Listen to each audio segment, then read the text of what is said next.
Good morning, good afternoon, good evening, everyone across the globe. Good evening, ma'am, and thank you for giving us the Thai fraternity opportunity to speak to you. We have people connecting from various countries across the globe, from California all the way to Australia. We have 61 chapters for those of who you don't know, 14,000 plus members, and we promote entrepreneurship, and we are the world's largest nonprofit doing that. So, ma'am, thank you once again and welcome. I'll start off with the current situation, and I must congratulate you and the entire government, the frontline workers, for exemplary work that has been done across the country in controlling a situation which could have gone way worse.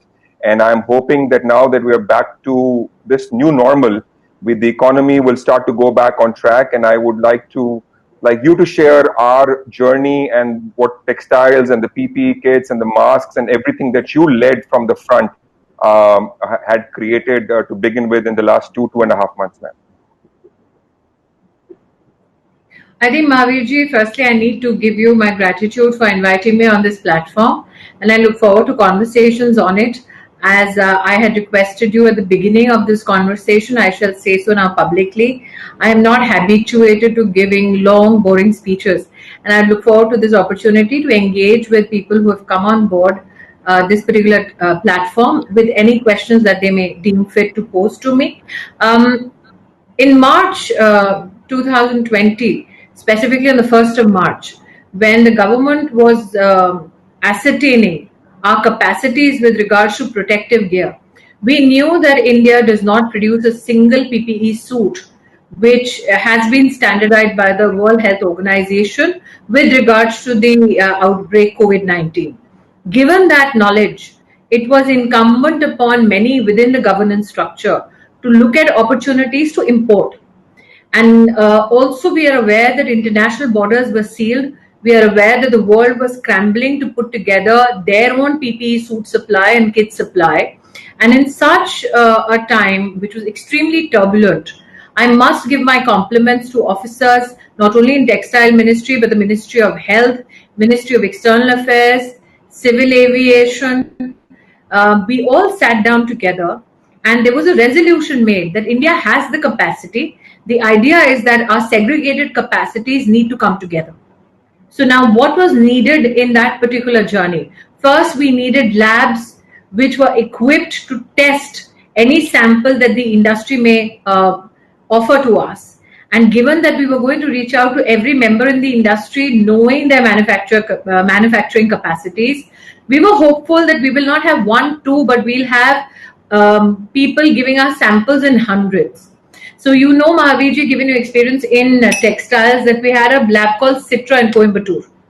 And Yes, ma'am. we actually planned ahead and reached out to our colleagues in defense, in DRDO and ordnance factories, looked at lab facilities and technology facilities across the country and actually converted DRDO labs and ordnance factory labs so that geographically there is enough opportunity for testing for samples for those who seek to manufacture PPE suits.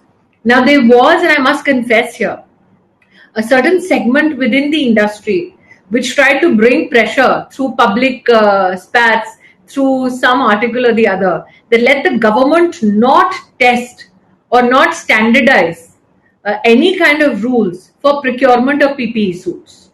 There was an attempt made to create panic so that the government succumbs. And for that, I need to pay my respects and my gratitude to the Honorable Prime Minister, who said, under no circumstances will we come under pressure from such entities who seek to profit from a human tragedy or from a pandemic challenge. To the credit of all the officers and the industry, we called up everybody that we knew who is in the apparel manufacturing segment or who manufactures medical garments. And we requested them, we shared with them the WHO standards which came out around the 27th of February. And we also simultaneously worked with the industry to find out what is the equipment that they possibly lack in their entire supply chain, that we can, in collaboration with MEA and Civil Aviation, help import into the country. There were instances where our manufacturers told us that they don't have working capitals. We engaged on the basis of their business plans with their banks and requested them on merit to look at those banking facilities. There were instances where a particular manufacturer did not have the money to procure the machine at a very short notice. We reached out to companies like Vedanta who are happy to extend support through their CSR facilities and helped ending up getting importing some sealing machines. So the industry actually worked as a family, less like a business arrangement of helping out each other where our supply chains were disrupted. The labs where you normally know that the turnaround time in terms of technology is nothing less than a month was actually sitting and working 24/7 to ensure that the maximum one supply would take, one sample would take to get tested was a mere 48 hours. So that is the story of PPE from zero on the 1st of March. Today we have crossed 1.5 crore in terms of supply, and we have over 600 companies which are registered, which have verified production capacities, not only as far as the Indian standards go, but international standards which have been set by the WHO. But the other interesting factor that I found in these 2.5 months was the swab that is used for COVID testing. And this swab is something, again, that India imported. And the story behind it is fascinating, and I'm begging your indulgence in terms of your time, that when we looked at the PPE suits, everybody presumed that though the functionality doesn't fall into our ambit, we would not look at other opportunities which will help India meet its needs and at the same time create a new market for Indian manufacturers. Now, the swab is imported for 17 rupees per swab. And there was a time where testing became a challenge because of the lack of swabs. That is the time when somebody in the textile ministry said that, Madam, the base material used for it is technical textiles. Can we look at an opportunity where 2 people or 3 people can come together and do the testing or do some new material so that we can indigenously produce the swabs? And at such a time where normally processes take at least a few months, we had that officer get ready and connect with one, a medical giant in the country, and 2, a raw material supplier giant. And we requested them that come together in terms of your technology capacities. They came together, as has been enunciated publicly on the news channel. Technologies which take at least 25 to 30 weeks. We managed to put it all together in 7 days. Wow. Well, and then the raw material and the medical support, we actually then reached out to MSMEs, got them working capital support, got them the raw material together, and today that testing swab is manufactured in India of world standard at less than 2 rupees. Wow. The stories are plenty. I think I'm quite fortunate that I'm part of an ecosystem in the textile ministry, which has managed to see the ministry officers and the textile industry lead from the front and coming together. And normally people are of the opinion that a new industry can flourish, A, when there is subsidy support from the government, or B, when business goes on as usual, or C, when enough time is given for the growth of that industry. The fact that we might be the only industry that came up during a lockdown, we've had to call up states and districts and open factories, help in the movement of labor, of raw material. The fact that we could do it in lockdown and become the second largest manufacturers of PPE suits in the world, it can only happen in India. No, this is really great and inspirational, and I think the world needs to know, and thank you so much for sharing that with us. Now, ma'am, going forward, and we have a number of questions coming in, hands being raised from the audience. The economy needs to get revived. The skilled workers need to get to work. We as entrepreneurs are, at TIE or any other organization are actually ready to take India forward and the economy forward. Can we, and the government has come up with great plans on financials and, getting us funds as loans. What do you see as in your department? Because, as you know, your department is a huge employment generator, lots of people, lots of migrant labor. Are we putting out some campaign out to there to encourage people to go forward, ma'am? Mahaviji, I had requested the industry when the pandemic hit us. Don't think from a position of panic, think from a position of opportunity. As a nation, we have extended help to over 60 countries with regards to hydroxychloroquine. Can the industry look at opportunities in those 60 countries and see what are the other materials that can be supplied to such countries that have benefited from India's outreach? On one level, it is incumbent upon the government to look at such opportunities so that we can profess the same to the industry. At the other level, I think the B2B relationships are so strong across the globe that the industry in itself can take this resolve and find new opportunities. My second intervention with regards to this question is I can speak from my experience as a Lok Sabha member. Just yesterday, digitally, we connected with my Lok Sabha and we got loans for street vendors, for farmers, for MSMEs, 6,500 such people only in one day, digitally connected with 19 banks and received credit support. Which means when the Honorable Prime Minister speaks about the 3 lakh crore collateral free automatic loans for businesses, especially the MSMEs, I had the good fortune of experiencing the benefits of it when people in governance, in administration, and general public, including businesses, come together and interface with banks. I'm happy to share with you that this number will go up to 21,000. So I think that when we are looking at larger issues, we need to also focus on solutions that can be given at the grassroots because we seek to see that surge happen from grassroots. There have been certain businesses that will need to get reoriented. There has to be certain marketing initiatives that need to be redeployed given the situation which has not only impacted India but the entire globe. For instance, Mahaviji, you've had a successful career in carpet and the carpet industry. Today, when there are financial challenges in your consumer base, would buying a carpet, that to an expensive one, become their first choice in terms of spend? No, ma'am. It obviously it's So, what are the issues on which can we reorient our business practices and our outreach? For instance, we know that face covers and face masks have become now the new normal for us. And that is why I have appealed time and again to many people, and I have been marginally successful in seeing people respond. But I've said that you know that you have weavers sitting idle.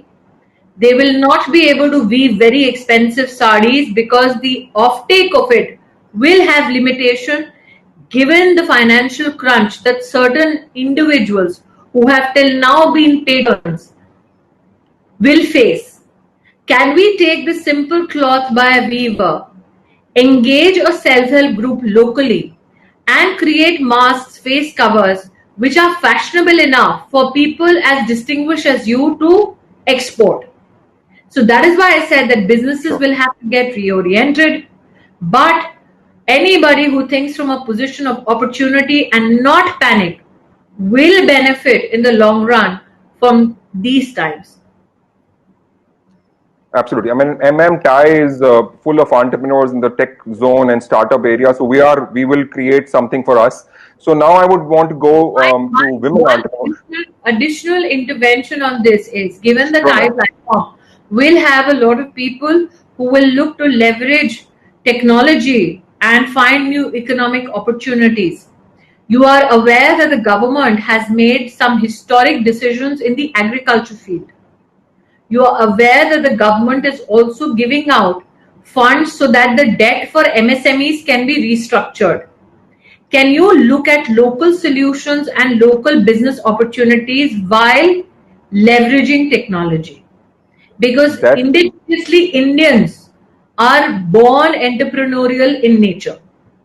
Absolutely, ma'am, and that's our forte. So from med tech to agri tech, from an edutech, and we're going to come to children and how we can bring technology and education into government schools across India. We actually feel that technology can do a lot, and we've realized work from home is all because of technology, and it's all being leveraged because of tech startups, and we work in many domains. So we have a special women's program. We've been doing this for the last 3-4 years informally. Started to do women entrepreneurship very formally from last year, ma'am. We are, scouting for successful women entrepreneurs. We have a huge campaign. Prize money will be given out. Investments will be made. And we want to work with your ministry where we can make women self-reliant, not only just as self-employed, but create employment for others and be leaders in their own right. So for the next question, I'd like to invite one of my colleagues on the board of Global Board of TiE, Smita Sidhanti, who was born in Delhi, lived in Nagpur, and now lives in Washington, D.C., ma'am. She has a question as a woman and a successful women entrepreneurship. I'd request her to ask her question. Smita, I can hear you. We can hear you, Smita. You're here, yeah. Let me, I was saying that, first of all, we want to applaud you that you have the portfolio of not only a Minister of Textile, but the additional charge of being the Minister for Women and Child Development, which we are delighted to have a woman leading it, by the way. So at TiE, as we said, we have the TiE Women Initiative, as well as the whole entrepreneurial pursuit that TiE is in. So these positions that you hold as in your portfolio provide you a unique opportunity to help millions of women traditionally engaged in the textile industries in rural and small cities in India, which has been going on for a long time. And given the Make in India initiative of Modi ji and the new world that we're looking at with China and India's China's trade deficit all over the world, and India could take a big role in that manufacturing and in the textile sector.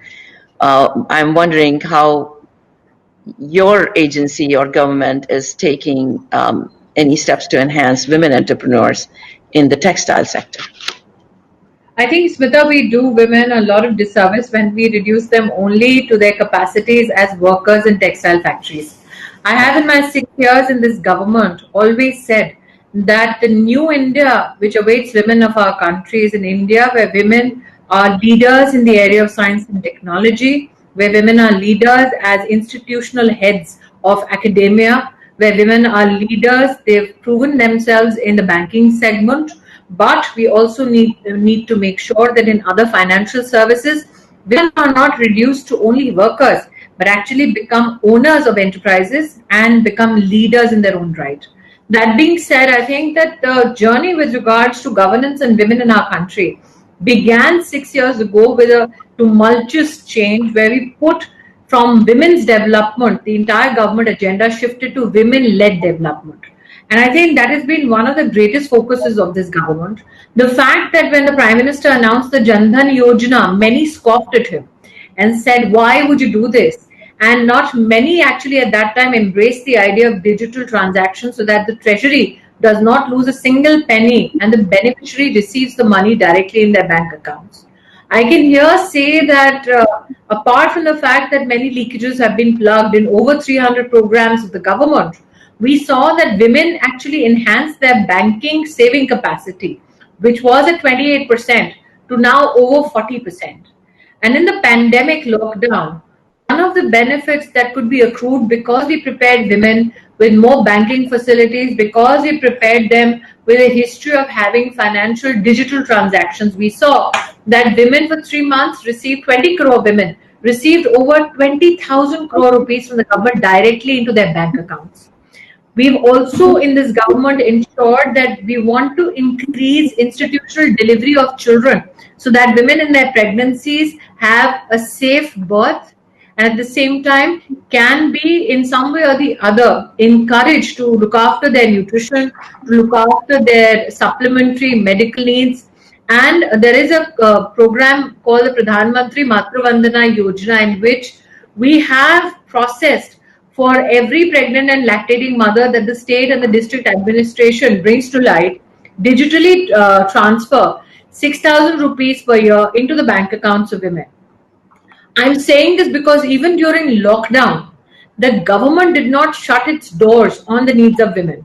Not only was 20,000 crores directly transferred to the accounts of 20 crore women in this country, we additionally ensured that we had doorstep delivery of nutrition for over 9 crore women, which has not happened in any country in the world. To imagine a nation of 130 crore plus citizens to be in lockdown and 9 crore women, over 9 crore women receive their nutrition at their doorstep. That was a mammoth task which was undertaken by none other than women in the district at the grassroots. We also saw, we actually processed in 1 month of lockdown 14 lakh applications for women who are pregnant who wanted the cash transfer, apart from the cash transfer done through Jan Dhan accounts. That means that daily we were processing over 30,000 applications from women across the country. When the Prime Minister gave a clarion call for Digital India, I remember at that time many people said, how is it possible? Why would people move to such transactions or such platforms? And today, as Mahavir ji said, one of our greatest joys and one thing that brings solace to us, that we can connect today in the remotest of villages in India through these kind of digital interfaces, not only transactionally, but also in terms of governance. Now to the question of how do we engage with more and more women and encourage them to become owners of businesses. The government has actually given interest subvention for women who come together in self-help groups. We in the Ministry of Textiles are encouraging women handcrafts persons and in the weaving business to come together as producer companies. We are then linking them to banks which are going to give them the credit line that they so need. We are also in the process of ensuring that they know the compliances that they need to meet if they seek to export. And you'll be happy to know I'm sharing this for the first time on an international platform. We have actually now over 50 lakh individual weavers and handcraft people in the country with their Aadhaar and banking details available to the government. We are in the process of putting them onto the GEM portal where all the government of India and state government procurement needs are met. Additionally, we are working on an e-commerce platform which is totally run by the government through NIC so that these craftspersons and weavers get direct access to market. I have to here flag that in my past 3.5-4 years in textiles, I have tried to engage with 22 e-commerce companies and linked them to various handcraft and handloom clusters across the country. However, to give our weavers and handcrafts persons a wider range of market, this is a step that we are currently undertaking. I must here also flag that the Prime Minister in his pronouncements has highlighted how we will ensure that government tenders below the value of 200 crores will only be given to Indian institutions so that there is no foreign competition that the small business person has to meet, and this will certainly benefit those in the weaving and the handcraft segment. Thank you, ma'am. Thank you, Smita. Ma'am, the next question comes from another successful women entrepreneur, Hema Annamalai. She's from Coimbatore. She's the president of TiE Coimbatore, and also she's leading the women's initiative of TiE Global under the brand name TiE Women. I request Hema to go ahead and ask her question, please. Yeah, Smriti ji, such a pleasure to meet you, and thank you so much for your clarifications on what you are doing for women at grassroots level in your textile industry. My question is slightly different because I've been running an industry myself for many years in automotive, and I find that there's a significant difference between women leaders and women managers. Now, I just wanted to ask you a question as what can India collectively do systematically to create more women leaders and managers in every sector? And I will also take a request from you that every quarter we need 10-15 minutes of your time so that we can get your feedback and really contribute to this ecosystem what we're trying to build as a part of TiE Women G.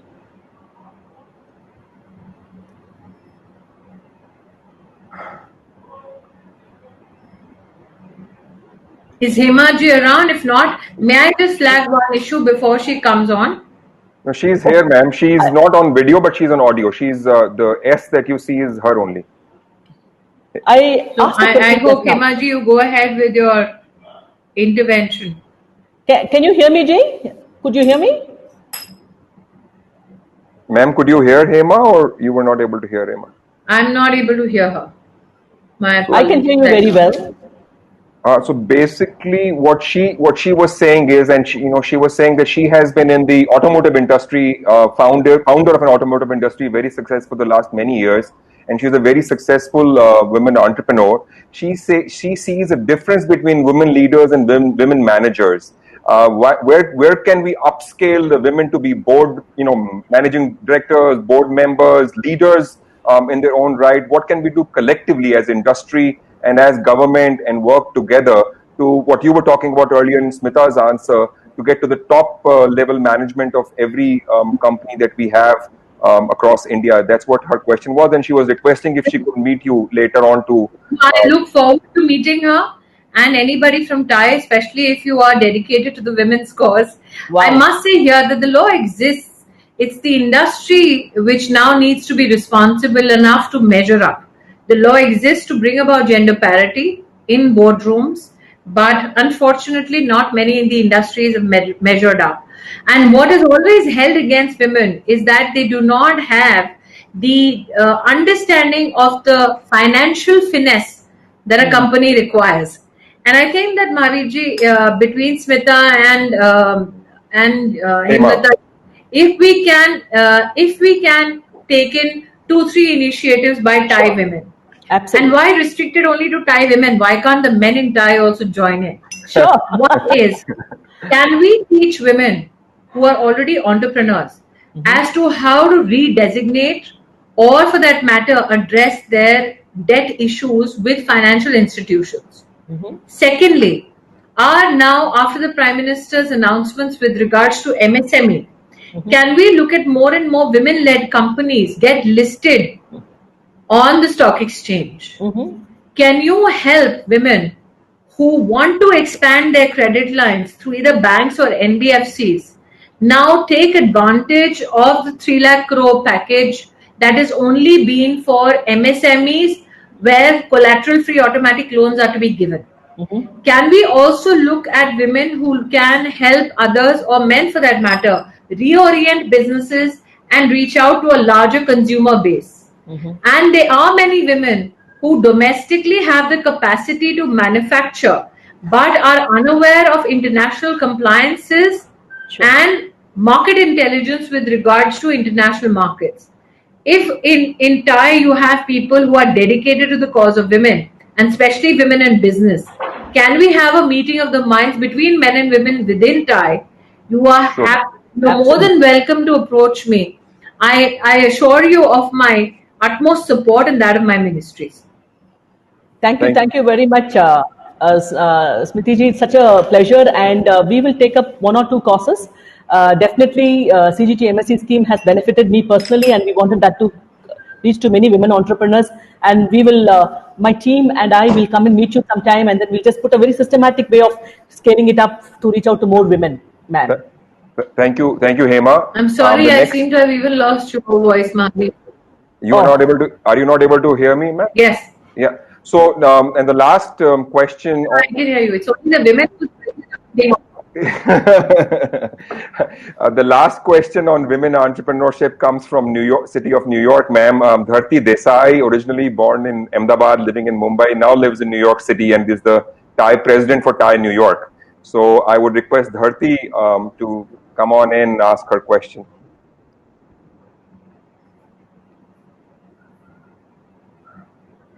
Dharti's hand was up. I think she'll log in. Ma'am, I'll go to my question and we'll go to Dharti's question when she comes in.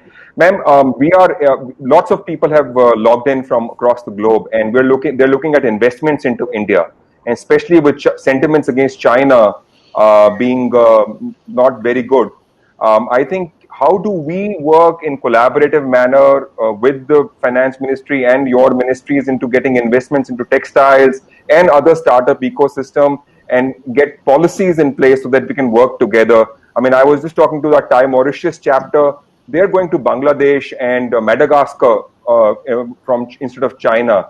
I think we should, get technology and investments coming in. My question is this. Firstly, as a nation, as an economy, can we be in isolation? Does Make in India as a matter of pride mean that we lock horns on international platforms and speak against countries that will be our neighbors for the rest of our lives? No, So I not think really. that if we can do something constructive, which is how many members of TIE want to come and invest in India? Can we make that group come together? Where would they like to invest? What are the procedures in which they seek help? If you can get that done for me, I promise you that I will connect with each and every ministry or every state that TIE members so desire to at least make sure that they have constructive conversations on various levels of government with regards to Indians bringing back investment into India. We will come back to you with a white paper on both women. Don't come back with a white paper. Come back with a people.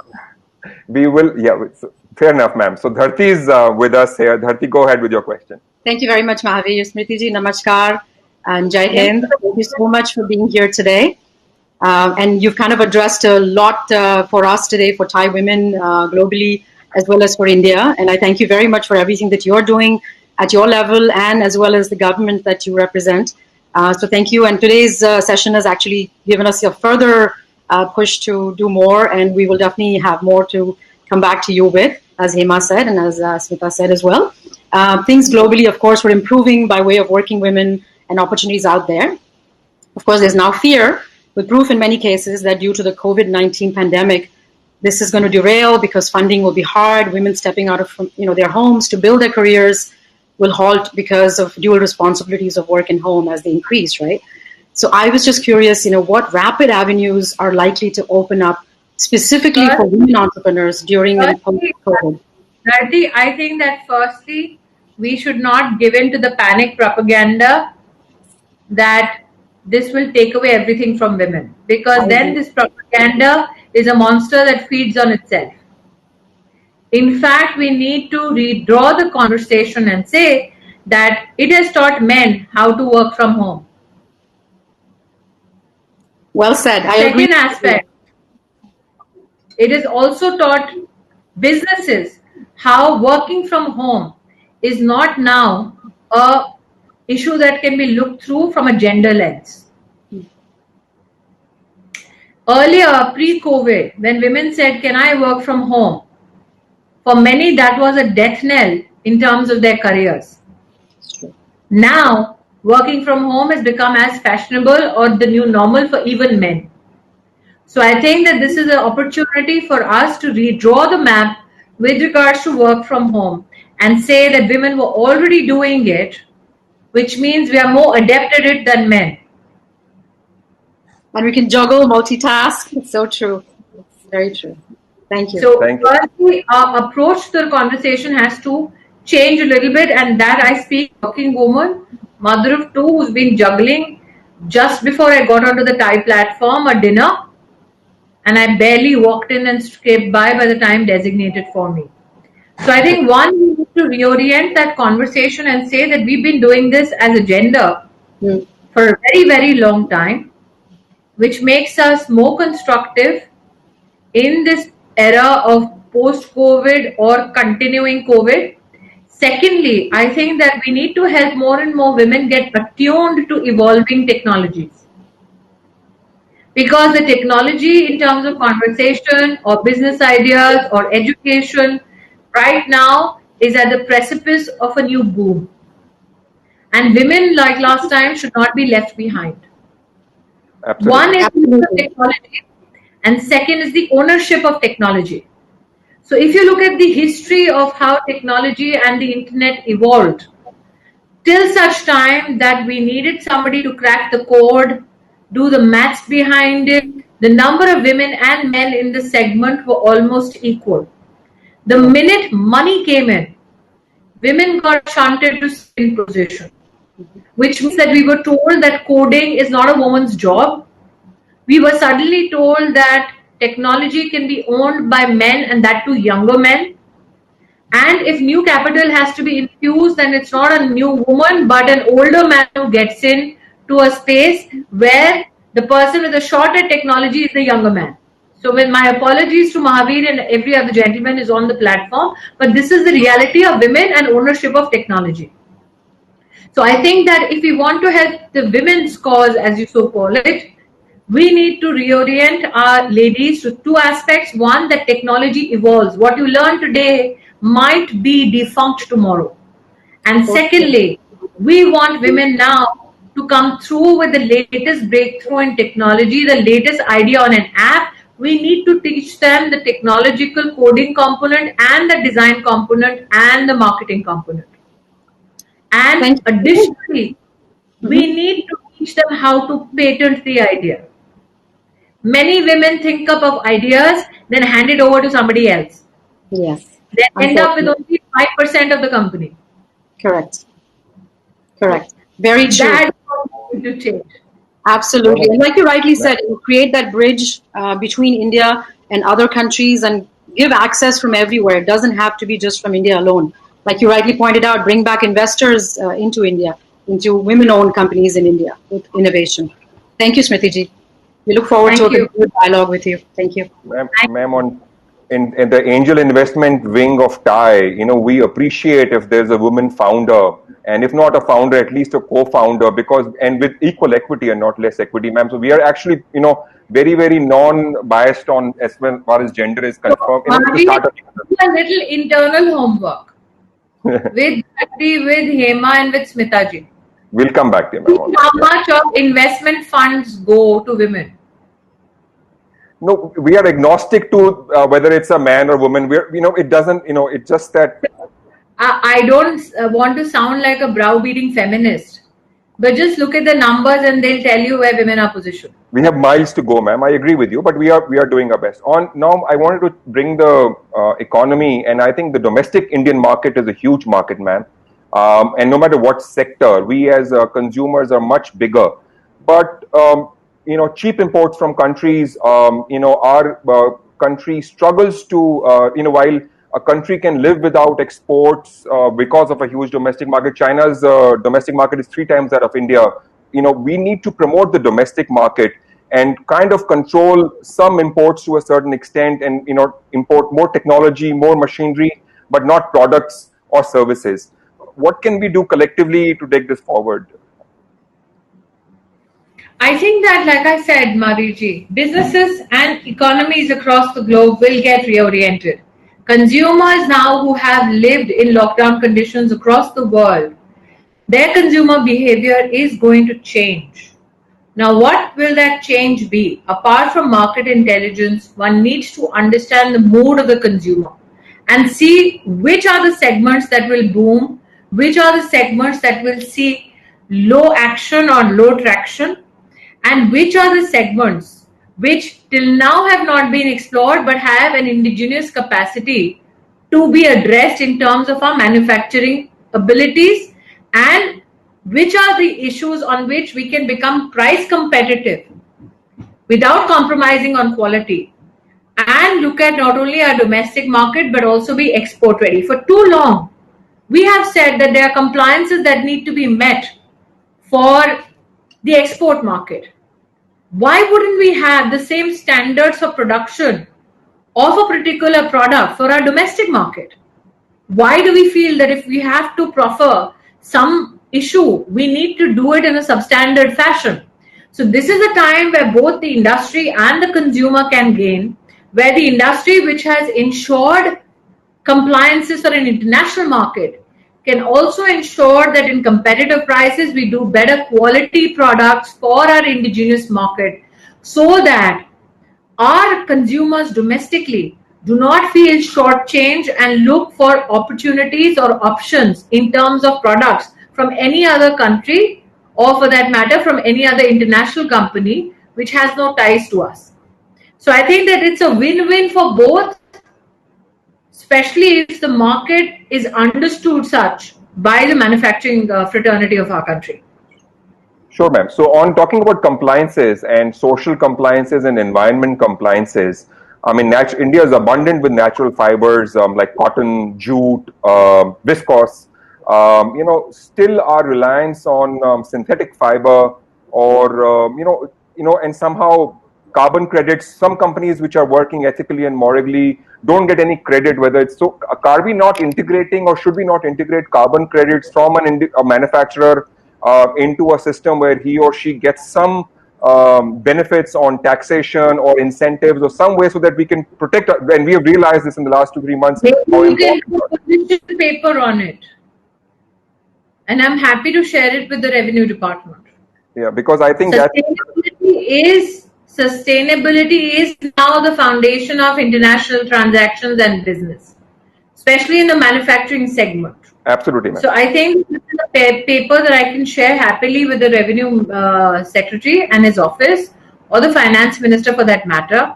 But I think that when I speak about today emergent needs of our consumer market, yes, it is true we are the largest market in the world.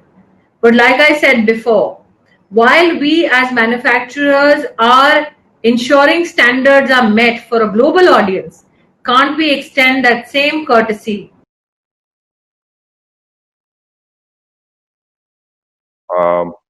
I think we lost her again because of the internet connection. But I think we're coming to an end of the session. So, there is a lounge here where you can all network and connect with each other. I can see many questions that have been put up by many people. I was going to go to those questions. If she does come back, I will put those questions to her. Meanwhile, if there's a networking lounge on your computer screens, and where everyone is available and you can privately chat or chat in a group, please do fill out the surveys that have been sent out. There have been lots of handouts that have been given about TiE, which give you information about TiE as an organization, chapters that we have. Do go through that. Your feedback is always very welcome, and it's important. While you hang out in the lounge, let me go backstage and see if she's coming back or not. Meanwhile, if she doesn't come back, oh, there she is. Okay, ma'am. So, ma'am, yeah, you were in between talking about compliances and sustainability and sustainable textiles. Yeah, but I'm saying, why only look at sustainability in terms of production only in the field of textiles? What do we have to offer the world today in terms of wellness? The Prime Minister spoke about yoga, which has now been acclaimed the world across, but we also spoke about Ayush. We spoke about the Indian medicine system that many scoffed at, but I just read a particular study from MIT which spoke about the fact that if you don't eat for 24 hours, then suddenly you have an energy boost that's almost like replicating Ekadashi. So there are many systems from pranayam to Ayush and the Indian medical systems, which are opportunities actually. Yeah, absolutely. Opportunities for wellness. For instance, we began this conversation with PPE suits. Now, technical textiles, nobody looked at it as a sunrise sector. We've been saying this for years. But today, the fact that we could do a turnaround in PPE suits and become the second largest manufacturer in just 2 months shows that if this sunrise sector, which goes from building of roads to building of airports, we give the textile for even ISRO. So can we look at 12 verticals which are already a part of this particular segment, apart from the traditional manufacturing that we do, and look at new opportunities of investment, not only to service the Indian market, but the international market. Today, you have many people who are members to the Silicon Valley who have joined up. Can you imagine? We are going the world over with our engineering capacities, but our textile machinery is all imported. Is that a segment which can have investment from Indians, including Indian engineering capacities, come together and ensure that we produce that machinery not only for our industry, but we produce it for the world over, because we know we'll be competitive on technology. We are the masters of frugal technology, and we will be competitive on price and service. Absolutely, ma'am. So I'll take a question from the audience. It's Naveen Advani's question, a different, totally different question. Lockdown has increased domestic violence. Women are not able to even lodge complaints because of not being able to reach. And I saw your tweet on child abuse also, I'm ma'am. sorry, but Madhuri, that's an absolutely my humblest of apologies to the gentleman concerned. It is false. Every state has a police line functioning. We have one-stop crisis centers across every district of every state. I, without revealing the faces and names of women that we have rescued, have state by state, district by district rescue rehabilitation details of every individual victim. There was a scaremongering done, especially with some development partners who are in the NGO sector, that 80% of women who are now at homes in India or across the world will be getting beaten up. But I must say humbly this, that every man is not beating up the woman in his house in India. Our police lines have been functional throughout the lockdown. Our crisis centers have been functional throughout the lockdown. We have provided even rescue and rehabilitation facilities not only for women but also children. Insofar as the numbers go, in fact, I have 35 helpline numbers across all states, apart from a central number that has been functioning fully throughout the lockdown period. Thank you, ma'am. Last question before we end the session, ma'am, and thank you formally. Virtual world is going to stay here. While markets, the developed markets are struggling for luxury goods, as we discussed, especially carpets, we'll have to go virtual on our exhibitions. And we are trying to create platforms and go across the globe. Mahavir, maybe that will not be true forever. Yeah, but for now, yeah. For now, yes. Because I keep telling a lot of my colleagues, did you know on 31st of December 2019 that this is what you'll be doing on the 7th of June?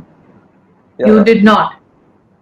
So what we can do is today, virtual capacities give us an opportunity to engage in terms of our business. But picture abhi baki hai. No, I agree, and things are not absolutely normal. You know, freights are very high. You know, exporters are struggling. You know, travel is not possible. So I think while we have to revive the economy or our businesses, we will have to go virtual for at least 3-4 months or maybe more. And you know, aapke muh mein ghee shakkar agar we go live also, and I hope we do. And I must thank you for giving us your time. We will engage with you on the women's. We have Indians across the globe who have given me the opportunity to engage on the TIE platform today. If you had asked people across the globe, was it possible for a country as large as ours to keep the number of deaths contained? People wouldn't have believed you. Absolutely. If you had told anybody in February that in India 80 crore citizens would get 3 months of ration at their doorstep, nobody in the world would have believed you. If you were told in February that citizens of your country would get not only bank transfers but would have individuals going with banking facilities right to your villages, nobody would have believed you. And apart from governance, if you were told or if you had positioned yourself to say in February that villages in your country will stand together to defend their village health systems, even without governments, nobody would have believed you. This lockdown is a message to the world that we in lockdown became the second largest manufacturers of PPE. We in lockdown were price competitive on medicinal swabs. We in lockdown had 130 crore plus people, one of the largest populations in lockdown, following almost every rule. Yes, there have been challenges. Those challenges have been addressed. But let no one take away from India's capacity to meet a global pandemic head-on and survive. Thank you for those words of encouragement, and there's no doubt in our mind about whatever you said, and that is why we feel that India is the future, and technology is going to play an important role, and so will TIE. We'll reach out to you, ma'am. Thank you so much for giving us your time.